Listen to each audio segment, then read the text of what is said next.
and we're going to be going over some interesting data that came up. We did a target on Vivek Ramaswamy. The sessions that were turned in by Edward and Derek seem to be more tied to this Luminosity event that we went into a couple weeks ago, rather than the target of Vivek.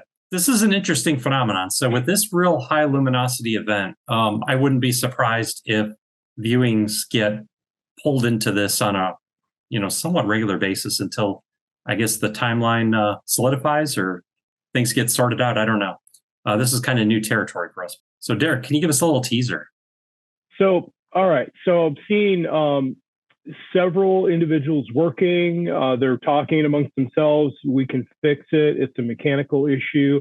There's something moving overhead. It's bright, very dense structure above. And, I tried to highlight this. It's like piping, wiring, electrical, just crazy dense stuff above. A bit of starvation, like a fasting takes place, but maybe it's needed. Or maybe that is how they will justify it. It gets delivered only by different means, in different ways. The trucks arrive. They get there. It's late, but they do get there.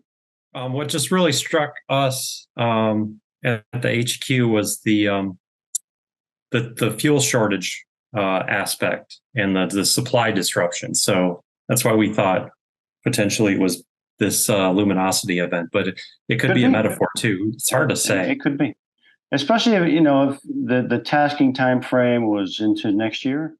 The tasking did go out, right? It's a future tasking, like what 2024. Yeah.